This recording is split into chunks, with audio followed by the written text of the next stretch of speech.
Il est 16h17. Il faut que je sois prête à 17h30 tout en ayant sorti Paddy. Je sais pas du tout si je vais réussir. Bref, bien le bonjour tout le monde, j'espère que vous allez bien. On se retrouve aujourd'hui dans une nouvelle vidéo. Je vais vous remonter un petit peu, bougez pas. Ok, c'est mieux. On se retrouve du coup aujourd'hui dans un nouvel épisode des Carnets de Julie. Et comme la petite tradition qui s'est imposée, on va se préparer ensemble. Ce soir je vais à un concert avec mon copain. Donc ça va être trop cool. J'ai déjà ma tenue de pensée dans ma tête. D'ailleurs, à l'heure où sort cette vidéo, normalement, vous avez vu ma tenue dans un format shorts réel, TikTok format court, quoi, on va dire.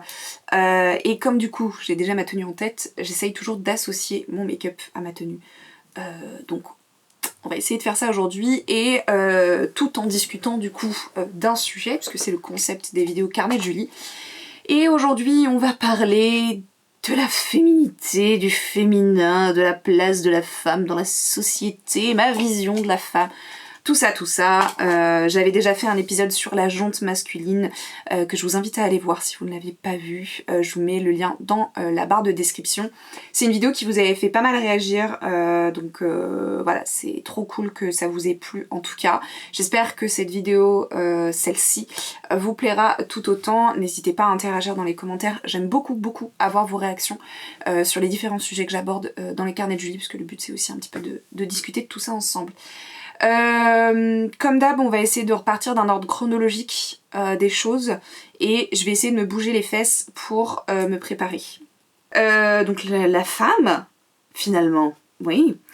Du coup, juste pour situer un petit peu, au niveau des présences féminines que j'ai pu avoir dans ma vie jusqu'à présent, on avait dans le cercle proche ma mère, ma sœur, puis un peu plus éloignée, ma grand-mère maternelle. Je ne compte pas ma grand-mère paternelle pour la simple et bonne raison que elle n'a pas influencé la question de la femme pour moi, elle n'a pas influencé ma vision de la femme, parce que même si j'allais souvent chez elle quand j'étais petite, j'ai jamais été proche d'elle, je le suis toujours pas d'ailleurs à l'heure actuelle. Et ce que j'ai pu voir, ce qu'elle a pu transposer de la position de la femme de manière inconsciente, on va dire, pour moi est un peu biaisé parce que premièrement on est sur une génération assez ancienne, entre guillemets. Donc voilà, donc en fait j'avais conscience de cette fracture générationnelle et du coup ben j'avais conscience que toutes les femmes n'étaient pas comme ça, mais en plus de ça, ma grand-mère a été agricultrice pendant des années, et j'estime qu'en fait c'est du coup quelque chose qui, comment dire, qui va influencer du coup sa position de femme, on va dire, mais au-delà de ça, bah en fait qui va biaiser un petit peu le schéma sociétal, puisque tout le monde n'est pas agriculteur. Voilà. Donc je pars du principe que je ne compte pas ma grand-mère paternelle dans mon influence féminine. Ma grand-mère maternelle, oui, déjà parce que j'étais très proche d'elle et ensuite bah, je développerai le pourquoi du comment. Ensuite, bah, y a mes tantes par alliance, puisque ni mon père ni ma mère n'ont de sœurs. Ils n'ont que des frères. Donc ce sont des tantes par alliance qui, à nouveau, en soi, j'étais assez proche d'elles quand j'étais plus jeune. Mais elles n'ont pas vraiment incité, influencé ma vision de la femme. Vraiment pas plus que ça. Et après, si on part vraiment plus loin, il y a les amies féminines de mes parents, donc de ma mère et de mon père. Et pareil, si je dois y réfléchir, techniquement, elles n'ont pas influencé... J'ai été interrompue, mais je disais que en gros effectivement les amies féminines de mon père ou de ma mère, je trouve qu'elles n'ont pas forcément influencé ma vision de la femme en fait. Voilà, donc si on doit vraiment prendre, ce serait ma mère, ma sœur et ma grand-mère maternelle, ce qui est déjà pas mal hein, en soi. Du coup, évidemment, la première influence, ça a été ma mère, forcément. J'ai un truc dans l'œil. Et ma mère, il faut savoir qu'elle a toujours travaillé. Et j'estime que c'est un point important parce que quand on est jeune et qu'on est très influençable et qu'on n'a pas... comment dire, que on est en train de se construire, ce qu'on va avoir dans notre entourage proche, c'est ce qui va nous construire. Et donc, je dis pas que c'est le cas pour tout le monde, ne me faites pas dire ce que je n'ai pas dit, mais par exemple, si ma mère avait été femme au foyer, peut-être que potentiellement j'aurais grandi en me disant que les femmes, la normalité, c'est d'être femme au foyer. Je dis peut-être, je dis pas que c'est forcément ce que j'aurais compris, mais peut-être en fait.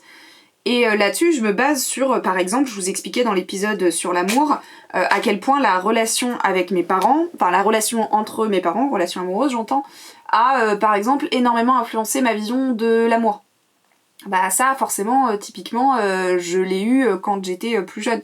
Puis mes parents se sont séparés quand j'avais 8 ans, j'étais pas encore finie d'être constituée, on va dire mentalement, et enfin à peu près, et du coup bah la relation de mes parents, la relation conflictuelle, ça a énormément impacté ma vie, ma vision de l'amour, et ça je vous en parlais dans l'épisode sur l'amour. Et donc en fait, le fait que ma mère travaille, ben moi du coup forcément je suis partie du principe que une femme c'était comme un homme sur ce point-là, c'est qu'en fait bah elle travaillait. Voilà, tout simplement, tout le monde travaille. Par contre, en revanche, point assez important à noter, c'est que ma mère gérait quasiment tout dans la maison. On était vraiment sur des stéréotypes un peu hétéronormés de la génération de nos parents qu'on retrouve très souvent. C'est la femme s'occupe de la cuisine, du ménage, des enfants, l'homme ramène, enfin fait de temps en temps par exemple les courses, ramène l'argent, le plus d'argent tout du moins, et s'occupe des travaux extérieurs. Parce que pour le coup, effectivement, ma mère ne s'occupait absolument pas des travaux extérieurs. En revanche, c'était elle qui faisait le ménage, c'était elle qui faisait à manger. Les courses, j'arrive pas trop à me rappeler. En fait, c'est ça qui me bloque un peu, c'est que mes souvenirs sont assez biaisés de mon enfance. Déjà parce qu'il y a beaucoup de choses que mon cerveau a occultées, mais aussi je pense qu'il y a beaucoup de choses que mon cerveau a peut-être enjolivées, tout simplement. Et par exemple, j'ai très peu de souvenirs de mon père quand j'étais petite. Pourtant, bah, je sais qu'il était là, quoi, le boug. Mais mon cerveau s'en rappelle pas forcément. J'ai des souvenirs, par exemple, de moi qui fais les courses avec ma mère. Il y a mon petit frère aussi. Et je ne sais pas si mon père est là. Voilà. Ça me semble logique qu'il soit là. Pourquoi ? Parce qu'en fait, ma mère n'a pas le permis. Donc en fait, bah, soit on fait des petites courses qu'on ramène en caddie, etc. Mais bah, du coup, c'est des petites courses, pas des grosses courses pour 3 enfants quand même. Soit je sais pas. J'avoue, là comme ça, je sais pas trop. Donc par exemple pour les courses, je n'en ai aucune espèce d'idée, et pour moi dans ma tête, effectivement, mon père participait aux courses, je ne sais pas trop. Mais pour tout ce qui va être du reste des tâches ménagères, et surtout s'occuper des enfants, c'est-à-dire suivre les rendez-vous à l'école, les profs, les études, ce genre de trucs, pour moi c'est vraiment ma mère qui s'en est vraiment occupée en fait. Et ça là je vous donne l'état des lieux avant que mes parents se séparent. Quand mes parents du coup se sont séparés, forcément bah toutes les tâches ménagères étaient entre guillemets un peu divisées, puisque mon père avait son propre chez lui. À un moment donné, s'il n'y a pas ma mère pour faire le ménage, il va bien falloir que quelqu'un le fasse. Donc effectivement, bah voilà, il faisait le ménage, il faisait à bouffer. On était en appartement, donc il n'y avait plus de travaux extérieurs, donc la question se posait pas. Et puis bah à un moment donné, quand on était chez lui, il fallait bien qu'il s'occupe de nous. Voilà. Donc forcément, il nous amenait à l'école. Enfin non, je crois que même qu'à l'époque, on y allait tout seul à l'école. Ouais, on marchait pour aller au collège. Ça me semble jeune, 8 ans pour aller au collège.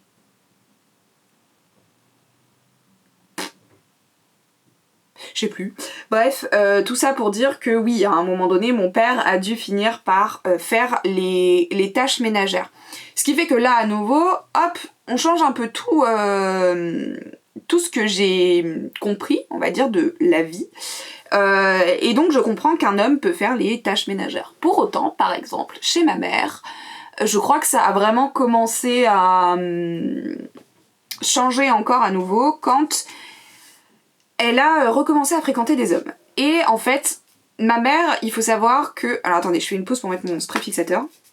Voilà. Il faut savoir que ma mère, du coup, a grandi avec... ma mère a un frère, un petit frère.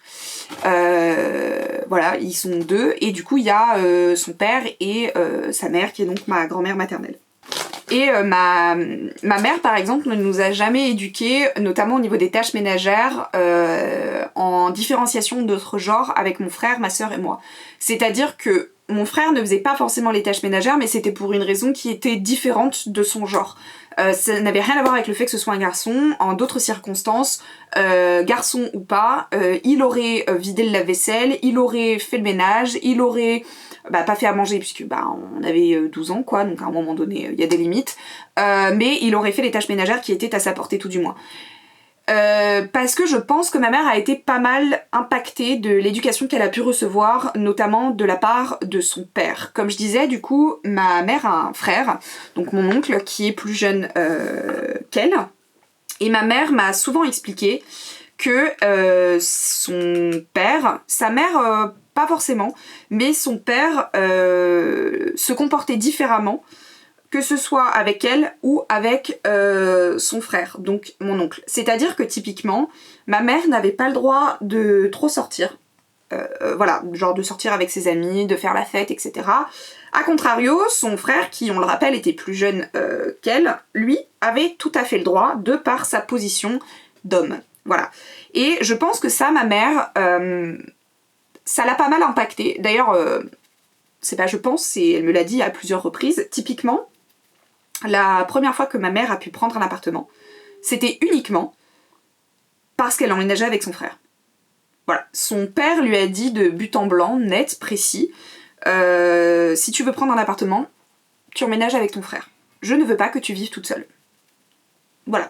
Et on n'était pas dans de la surprotection ou quoi que ce soit. On était vraiment dans une éducation de position de la femme totalement dépassée, d'un autre siècle, et biaisée en fait. Et ça, notamment, ma grand-mère maternelle, du coup, la mère de ma mère, l'a vécu aussi. Parce que, dans mes souvenirs, ma grand-mère maternelle ne travaillait pas, parce que le père de ma mère, je ne dirai jamais mon grand-père, le père de ma mère ne voulait pas. Pour lui, la position de la femme, c'était à la cuisine ou à faire le ménage. C'est à confirmer, je ne suis pas sûre de ce que j'avance tout du moins, mais dans mes souvenirs, c'est ça. Et je pense que ça, ma mère, ça l'a beaucoup impactée, et je pense que du coup, elle a toujours essayé de faire en sorte de, au niveau de l'éducation, ne jamais nous différencier par notre genre, mon frère, ma sœur et moi. Sauf pour certains points, et j'en avais parlé par exemple dans ma vidéo sur le corps, que ma mère par exemple, de par mon apparence féminine, m'interdisait par exemple de porter des vêtements trop courts ou ce genre de choses, parce que j'étais une femme et que je devais faire attention. Voilà. Est-ce que, à contrario, elle a éduqué mon frère à avoir un comportement correct avec les femmes? J'avoue, je peux pas ni l'affirmer ni le démentir. Enfin, j'en sais rien. Très sincèrement, je n'en ai aucune idée. Je pense que mon frère s'est quand même grandement construit tout seul au niveau de sa position d'homme dans la société, et tout du moins de ce qui était correct ou non envers les femmes, mais pas que. Je pense qu'il s'est grandement constitué tout seul. Il fait partie de cette génération qui a grandi avec Internet et les réseaux sociaux comme moi, mais peut-être un peu plus parce qu'il est plus jeune que moi, qui passait beaucoup de temps sur Internet. Du coup, je pense qu'il s'est grandement constitué de cette manière-là. Je pense pas que ma mère ait eu un impact là-dessus. Et alors mon père, ça c'est sûr que non, mais je pense pas que ma mère se soit assise avec lui et lui ait dit alors en fait, je t'explique. Voilà. Je pense pas parce que au vu du comportement de ma mère général et surtout de ce qu'elle a pu vivre et des réflexions qu'elle peut avoir encore aujourd'hui, non, je ne pense pas. Donc effectivement, à ce sujet-là, on a eu une différence d'éducation par rapport à notre genre. Mais sinon, je pense que surtout ma mère a essayé de faire en sorte... Je pense que c'était pas qu'une question de... les hommes doivent faire les tâches ménagères aussi. je pense que c'est une question d'indépendance. C'est ma mère, elle a toujours essayé d'être indépendante, que ce soit dans la vie de tous les jours ou financièrement, mais en gros de ne pas dépendre de qui que ce soit, donc de ses parents, d'un homme, etc. Malheureusement, la vie a fait que ça n'a pas marché, elle s'est retrouvée dépendante de plusieurs personnes, c'est pas le sujet de cette vidéo. Mais du coup, je pense que c'est surtout dans cet aspect-là qu'elle nous a éduqués de cette manière. C'était vraiment pour apprendre à mon frère à, par exemple, je pense pas qu'elle s'est dit je vais lui apprendre les tâches ménagères en mode comme ça, en fait, il participera aux tâches ménagères avec sa potentielle compagne ou son potentiel compagnon. Non, je pense que c'est vraiment surtout en mode bah comme ça, quand tu vivras tout seul, tu sauras faire. Je pense que c'est plus dans cet aspect-là. Pour autant, cette éducation sur les tâches ménagères, elle a été non-genrée, entre guillemets, pour nous. Mais à côté de ça, dans la vie quotidienne, tous les jours, comme je disais, quand ma mère a commencé à sortir avec d'autres hommes, après la séparation entre mon père et ma mère, malheureusement, on s'est retrouvés à nouveau sur des clichés hétéronormés avec la femme qui fait tout et l'homme qui fait pas grand-chose, finalement. Voilà. Parce que il est fatigué de sa journée de travail, parce que en fait il s'occupe de l'extérieur, parce qu'à ce moment-là ma mère avait redéménagé dans une maison donc il y avait un extérieur. Et puis parce que je pense que c'est des hommes qui n'ont pas été éduqués justement à participer aux tâches ménagères en fait. Voilà, tout simplement. Je me permettrai pas de parler à la place des autres et surtout pour tous les hommes avec qui ma mère a pu sortir parce qu'en fait j'en sais rien. Voilà. Moi je dis simplement ce que j'ai vu et ce que j'ai vécu et ce que j'ai vu et vécu c'est ma mère qui faisait tout. Voilà. Et du coup bah forcément ça aussi je l'ai vu mais en fait au lieu de me dire ok c'est comme ça que ça doit être, à ce moment-là je me suis dit mais en fait c'est pas normal. C'est pas normal parce que je pense que je voyais ma mère essayer de tout gérer sauf qu'à un moment donné c'est humainement difficile de tout gérer. Surtout quand tu as 3 enfants, en fait j'ose même pas imaginer vraiment les grosses familles nombreuses mais avec 3 enfants, enfin c'est bien à un moment donné il faut que tu gères l'école, il faut que tu gères les pépins de manière générale etc, il faut que tu gères à l'époque en plus de ça ma mère travaillait encore donc il faut que tu partes le matin au travail, que tu rentres le soir, que tu fasses à manger, que tu sois sûr que tes enfants se soient brossés les dents aient fait leurs devoirs, se soient douchés etc. Enfin au quotidien, ça fait des longues journées en fait. Voilà. Et en fait, moi je pense qu'à ce moment-là, je me suis rendu compte que ma mère faisait beaucoup de choses et je me rappelle ne pas avoir trouvé ça normal en fait. Pour autant, je m'apprête à dire une phrase que je déteste. Voilà. Parce que déjà, elle enjolive une situation qui n'était pas belle. Voilà. Et puis parce qu'en fait c'est une réflexion de merde biaisée, voilà. Quand j'étais au lycée je disais souvent que j'étais née à la mauvaise époque, comme on le dit je pense un peu tous au moins une fois dans notre vie un jour, et je disais que par exemple si j'avais vécu dans les années 50 j'aurais été très heureuse que mon mari fasse tout le travail, ramène l'argent et que moi je reste à la maison à prendre soin de mon chez moi, à faire le ménage, à faire la cuisine, etc. etc. Voilà. J'ai un peu vomi dans ma bouche quand j'ai dit ça.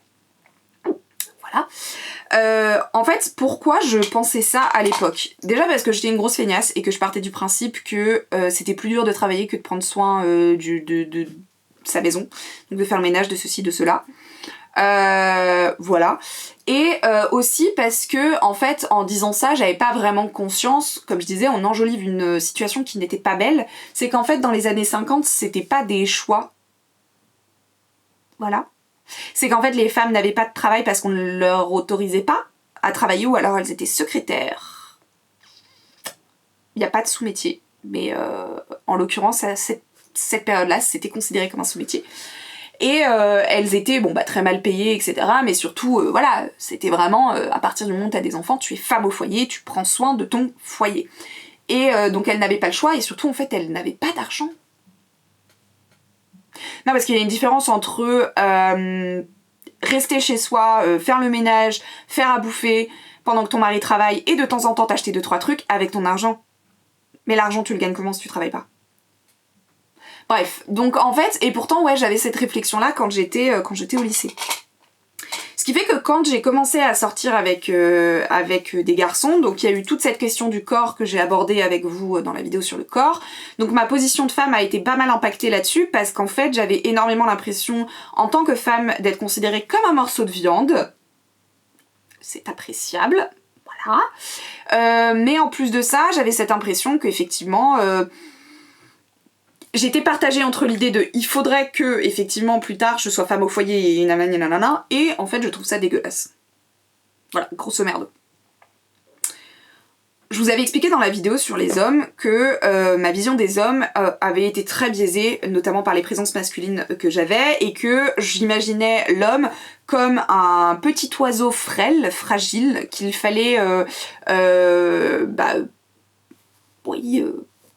pouponner, à qui il fallait prendre soin et limite donner la béquée, mais pour autant il avait un peu ce revers de la médaille d'homme fort qui n'est pas connecté à ses émotions et qui d'ailleurs ne pleure jamais. Et du coup forcément à côté de ça ma position de la femme c'était celle qui prend soin. Pour moi la femme c'était envers son mari, ou tout du moins son partenaire, c'était elle devait prendre soin de l'autre constamment être sûre que tout allait bien et ceci et cela et être aux petits soins en fait de manière générale constamment, voilà. Et ça parce que j'ai vu ma mère du coup être constamment aux petits soins avec ses partenaires, j'ai vu mon père ne pas l'être en fait, et du coup ma position de la femme quand j'étais au lycée, ah ouais elle était déplorable. Elle était vraiment déplorable. J'avais ce pseudo-féminisme de me dire que je voulais être indépendante et je ne voulais pas qu'on me voie du coup comme par exemple un morceau de viande finalement. Et puis pour autant en fait j'avais aussi ma vision de la femme m'a été biaisée parce que je voulais tellement être aimée que en fait moi j'aurais tout fait pour être aimée. Tu veux que je te lèche les pieds, je te lèche les pieds en fait.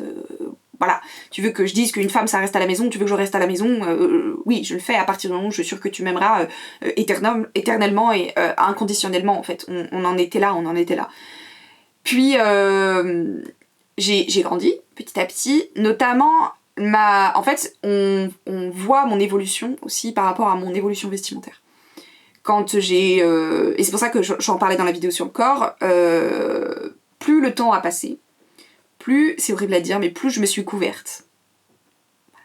Plus je me suis dit que justement une femme respectable ne devait pas trop en montrer, ou alors devait en montrer qu'à son homme, en fait. Et le problème c'est que tout mon entourage fonctionnait aussi un peu comme ça. J'ai pas encore parlé de ma sœur et de l'influence qu'elle a pu avoir dans ma position de la femme, parce qu'en fait j'ai jamais été proche de ma sœur. Et puis quand t'es petite, que t'es une petite fille, ta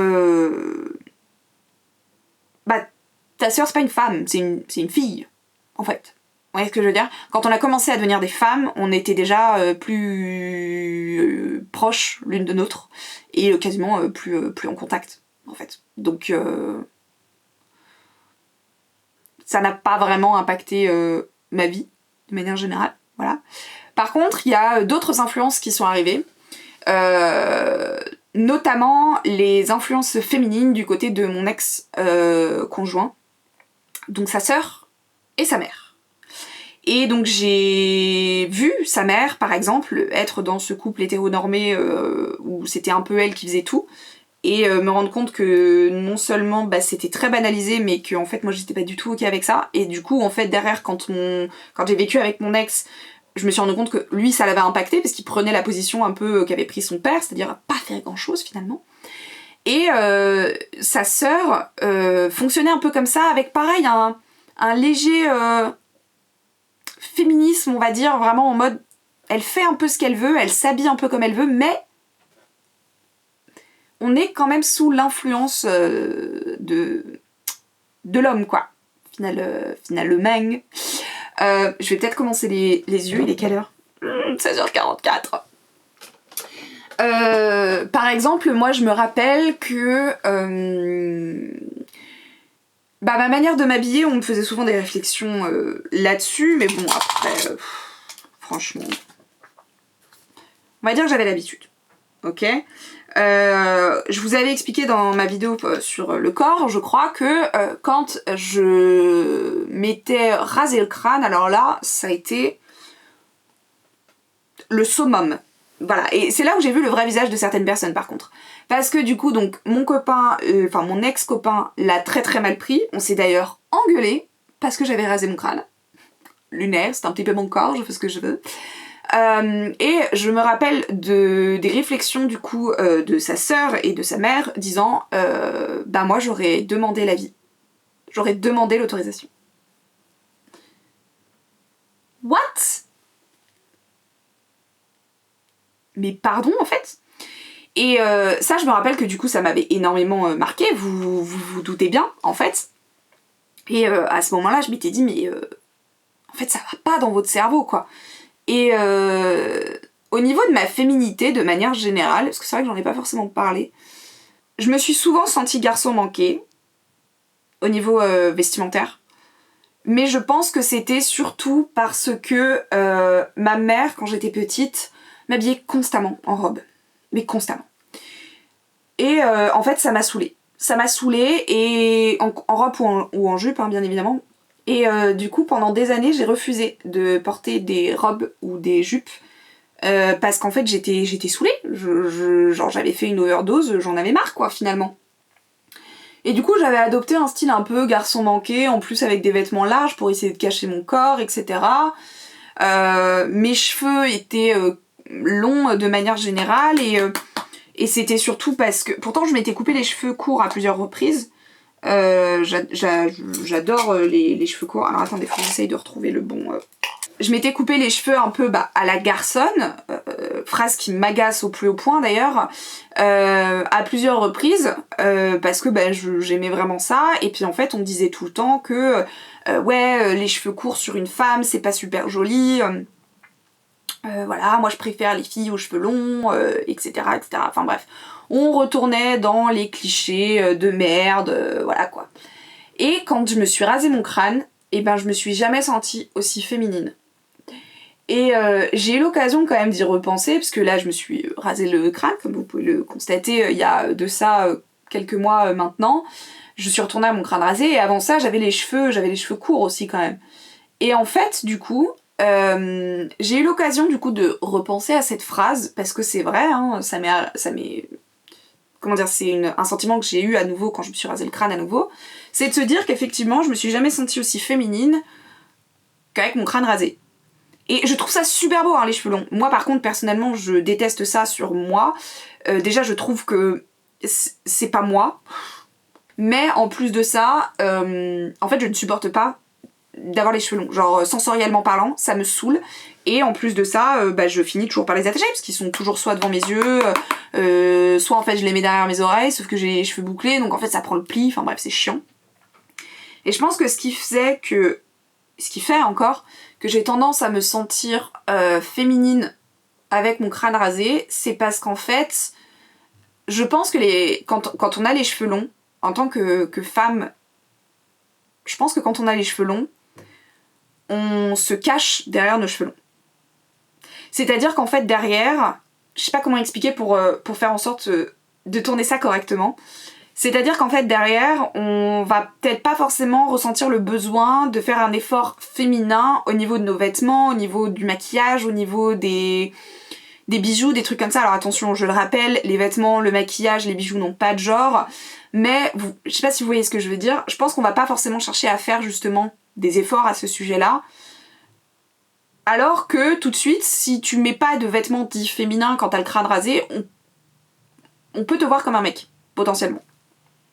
Ce qui personnellement moi ne me dérange pas, mais je sais que du coup chez certaines personnes, parfois en fait ça peut déranger. Et je pense qu'en fait du coup, tu te caches plus derrière tes cheveux, t'as cet attrait féminin qu'on t'a imposé, puisque la société te dit que les cheveux longs c'est féminin, et les cheveux courts c'est masculin.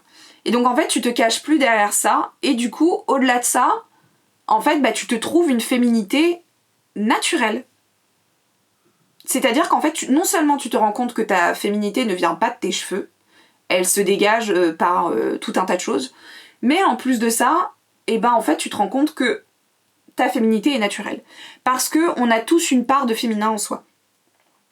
Les hommes ont une part de féminin en eux, les femmes ont une part de masculin en eux. Et par quoi ça se traduit? Je pense que ça dépend énormément des personnes, pour commencer. Ça dépend énormément des situations, etc.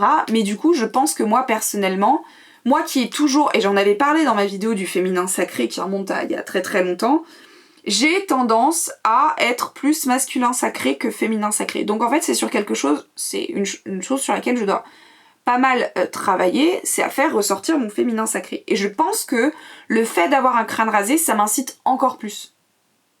Je sais pas comment expliquer les choses véritablement, j'arrive pas à trouver les mots tout du moins aujourd'hui, mais en tout cas, mon crâne rasé me permet beaucoup plus d'affirmer ma féminité, ma part féminine, voilà. Et je sais que je suis pas la seule, en fait. J'ai discuté avec pas mal de personnes qui ont pu avoir un crâne rasé dans leur vie, un jour. Pas forcément qu'ils l'ont gardé, mais tout du moins qui ont eu un crâne rasé un jour dans leur vie. Et toutes ont dit la même chose, c'est qu'effectivement, ces personnes se sont senties plus féminines avec un crâne rasé que quand elles avaient les cheveux longs. Voilà. Et pour moi, bah en fait, c'est criant de vérité, quoi.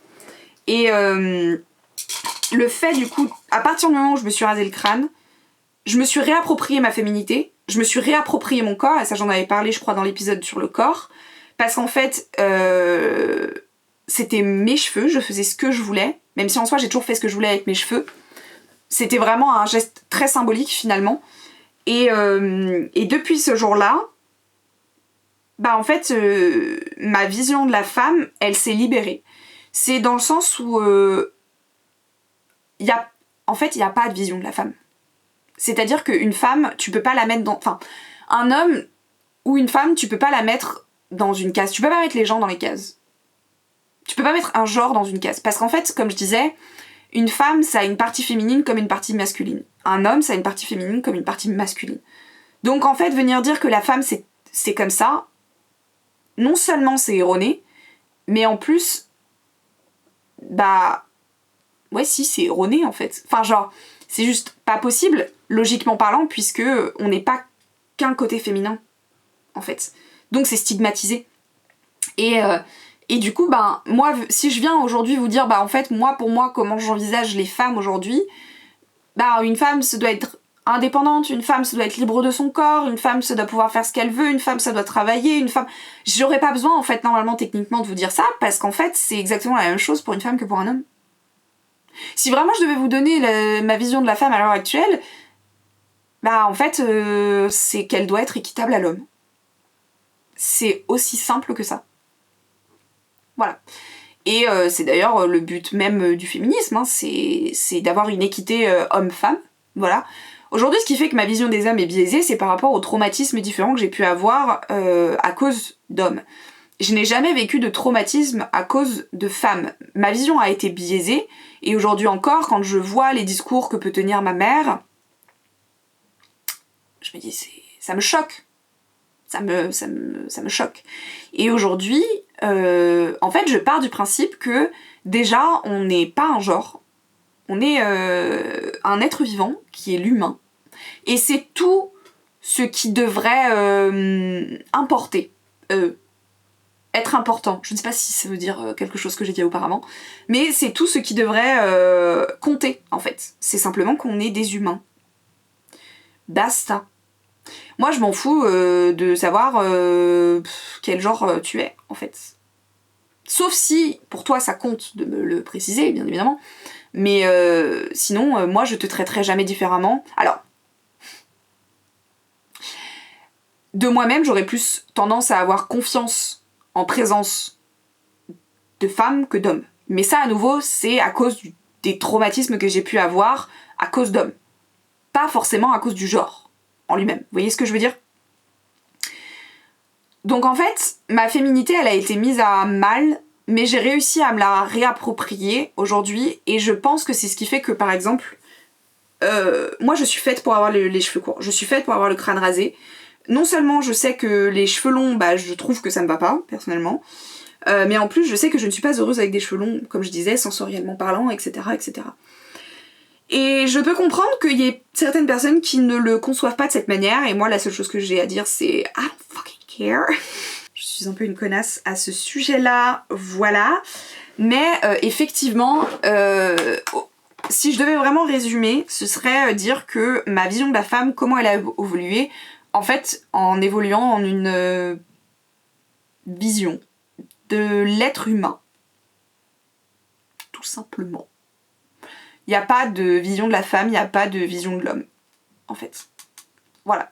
Si je devais vraiment résumer ma pensée, ce serait celle-ci, quoi. Voilà. Alors attendez, je vais essayer de mettre mon fard à paupières. C'est vraiment un de mes fards à paupières préférés. Bref. Voilà à l'heure actuelle. Et je sais que par exemple, on m'avait demandé si je croyais encore au féminin sacré, quelle était ma position par rapport à ça, quelle était ma situation par rapport à ça, dans le sens où est-ce que j'en suis dans mon féminin sacré. Bah en fait c'est la même chose, c'est qu'en fait je très sincèrement, le féminin sacré, je pense que c'est entre guillemets un combat de tous les jours, mais de la même manière que le masculin sacré. Comme je l'expliquais dans ma vidéo sur le féminin sacré justement, qui remonte à plusieurs années maintenant, on entend beaucoup plus parler du féminin sacré que du masculin sacré pour la simple et bonne raison que la société, avec son magnifique patriarcat, nous a beaucoup imposé son masculin sacré, justement. Sa manière de faire. Et du coup, on s'est un peu modelé de cette manière. Et je pense que du coup, si on en entend autant parler aujourd'hui, c'est que c'est une manière pour nous, femmes, de se réapproprier, justement, son corps, sa manière de penser, sa manière de faire et sa position, entre guillemets, de femme. Et si ça passe par le féminin sacré, pour moi il n'y a pas de problème là-dessus, sauf qu'il ne faut pas oublier cet aspect de masculin sacré. C'est pour ça que je dis que c'est un combat un petit peu de tous les jours, dans le sens où à partir du moment où tu arrives à te réapproprier ton féminin sacré et que tu arrives à trouver un équilibre entre ton masculin sacré et ton féminin sacré, l'idée c'est de le garder. L'idée c'est de garder cet équilibre constant, en fait, pour éviter par exemple plus tard de travailler sur ton masculin sacré parce que tu l'as trop laissé de côté, etc. etc. Et cet équilibre, c'est un travail du quotidien, en fait, de manière générale. Donc, je crois toujours en cet aspect de féminin sacré, mais parce que pour moi, comme je l'expliquais, il y a une dualité qui se fait chez chaque être humain, ce côté féminin, ce côté masculin. Mais chez chaque être humain, tout simplement. Et ça veut pas dire que... pour moi, c'est vraiment deux aspects qui sont bien différents du genre, en fait. Ce sont des aspects, ce ne sont pas des genres, ok ? Et donc en fait, c'est un équilibre qu'il faut trouver et sur lequel il faut travailler. Il y a certaines personnes qui vont plus avoir besoin de travailler leur masculin que leur féminin. Et moi en l'occurrence c'est le féminin. Et aujourd'hui je pense pas avoir trouvé cet équilibre. Pas encore. J'y travaille et j'y reviendrai, je pense, dans une vidéo très particulière à ce sujet-là. Je pense que je suis sur la bonne voie pour trouver cet équilibre. Je pense que ce travail, il faut aussi le comprendre comme un travail collectif, communautaire. Dans le sens où non seulement il y a un travail intérieur à faire sur soi, que ce soit sur, appelez ça féminin sacré, position de la femme, appelez-le comme vous voulez, finalement c'est à peu près la même chose. Il y a un travail sur soi à faire, mais je pense qu'il faut à nouveau être entouré des bonnes personnes. Dans le sens où, par exemple, je pense que si mon féminin sacré a été si mis à mal, si en fait ma position de la femme, ma féminité a été si mise à mal pendant des années auparavant, c'est parce que j'étais pas entourée des bonnes personnes. J'étais entourée de personnes qui avaient des préjugés, des stigmates sur justement ce que devait être une femme, une personne de genre féminin, et du coup bah forcément ça t'aide pas à te construire le plus neutrement possible par rapport à ça et de te faire en fait ton propre avis. Aujourd'hui je suis entourée des bonnes personnes, ce qui m'aide forcément en fait à aller dans le bon sens sur cette réflexion là en fait, tout simplement. Donc voilà à l'heure actuelle où est-ce que j'en suis sur le féminin sacré. Je voulais en parler sur cette vidéo puisqu'on est à peu près dans le même thème en fait finalement. J'ai fait mon liner hors caméra parce que sinon j'aurais jamais réussi à le faire en fait. Mais bref, voilà, je pense qu'on arrive à la fin de cette vidéo. Je suis d'ailleurs actuellement en train de mettre mon mascara, c'est que c'est bien la fin.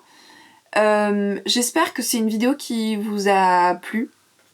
Voilà, j'espère que j'ai froissé personne. Je suis désolée si des mots ont pu froisser des gens. Des fois je n'arrive pas à m'exprimer correctement, à vraiment m'exprimer avec les bons mots, on va dire. Donc j'espère vraiment que vous avez pu comprendre ce que j'ai dit sans forcément être froissé. Voilà, si vous avez mal compris ce que j'ai pu dire, n'hésitez pas à me le dire en commentaire. J'essaierai peut-être potentiellement de me faire comprendre un peu mieux. Voilà. Et puis voilà, je sais pas trop comment terminer cette vidéo parce que je pense que j'ai un peu tout dit. Sachez en tout cas que comme pour n'importe quel sujet que j'ai pu aborder sur cette chaîne dans les carnets de Julie, si je devais vraiment résumer un petit peu tous les sujets que j'ai abordés... Attendez, je suis désolée, peut-être que ça vous dérange. Je vais le faire hors caméra du coup. Voilà, je suis de retour. Je disais que, sachez que sur tous les sujets que j'ai abordés sur les carnets de Julie, si je devais vraiment résumer ma façon de penser, je trouve que la plus importante chose à faire, c'est d'être bien entouré. Et que ça prendra du temps d'être bien entouré. Ne vous précipitez pas. Il y a une phrase que j'aime vraiment beaucoup, qui a suivi toute mon année 2022, et qui vraiment est très très importante pour moi, c'est tout vient à point à qui sait attendre. Ça veut pas dire que... comment dire, ça veut pas dire qu'il ne faut rien faire et rester là les bras ballants en se disant bah de toute façon ça va me venir tout cuit dans la bouche. Non, ça veut dire que ne désespérez pas de ne pas voir les résultats de vos efforts ou de vos différents travaux, parce qu'en fait ils vont arriver. Simplement, il faut apprendre à être patient parce que ce genre d'aspect et de sujet que vous cherchez à travailler, peu importe les sujets que j'ai pu aborder dans les vidéos, que ce soit l'amour, que ce soit la famille, le deuil, ici par exemple le féminin de manière générale, tous ces aspects-là, ben en fait les changements ne vont pas arriver en un claquement de doigts, c'est juste pas possible. Parce que c'est des choses qui vont se faire petit à petit. Déjà parce que tout le monde n'est pas ok avec un changement brutal, que ce soit vos proches ou même vous-même. Mais au-delà de ça, en fait, quand il y a des changements brutals de manière de penser, par exemple quand vous essayez de couper les ponts avec votre famille, etc., il est beaucoup plus facile parfois de le faire en douceur pour vous, simplement pour essayer d'accepter plus facilement la situation. Par exemple, un deuil, si vous sentez qu'en fait vous comprenez pas, ça va faire 1 an que la personne vous a quitté et vous n'arrivez pas à faire votre deuil, c'est pas grave. Tout vient à point à qui sait attendre, vous finirez par le faire votre deuil. Ça, il n'y a pas de souci et je n'en doute pas le moins du monde. Vous finirez par le faire et vous vous en sortirez très bien. Simplement, si vous n'avez toujours pas réussi à faire votre deuil, c'est peut-être simplement que vous n'êtes pas prêt à ça et c'est ok. C'est pas grave, parce que vaut mieux ne pas se précipiter et faire les choses correctement plutôt que vouloir à tout prix faire les choses tout de suite, soit regretter parce qu'on n'était pas prêt et du coup en fait c'est trop tôt, trop vite, soit en fait parce que vous les avez mal fait et du coup vous n'êtes pas ok avec la situation dans laquelle vous êtes actuellement. Donc pensez-y à chaque fois. D'ailleurs je trouve que la version anglaise est bien mieux, c'est Good things come to those who wait. Signifiant littéralement de bonnes choses arrivent aux gens qui sont patients. Voilà. Il y a d'ailleurs une chanson d'un artiste que j'adore qui s'appelle Isaac Danielson. Je vous mettrai son profil Spotify en barre de description. Et bien une de ses chansons qui m'a d'ailleurs accompagnée quasiment tout 2022 sur tout mon processus de transition de vie. C'est une chanson qui s'appelle Good Things Come to Those Who Wait. Voilà. Et c'est une chanson très très importante pour moi. Donc voilà, sachez-le, dans tout aspect de votre vie, tout confondu, tout vient à point à qui sait attendre. Sur ce, je vais conclure cette vidéo. Parce que ça fait déjà bien longtemps que je blablate et qu'il est 17h09 et qu'il faut que je sorte le toutou. J'espère en tout cas que cette vidéo vous a plu. N'hésitez pas à me dire un petit peu ce que vous pensez à toutes ces réflexions en commentaire, ça me ferait très plaisir d'en discuter avec vous. En attendant, prenez soin de vous, entourez-vous des bonnes personnes, c'est très important. Et voilà, des bisous, je vous dis à bientôt dans une nouvelle vidéo. Ciao ciao.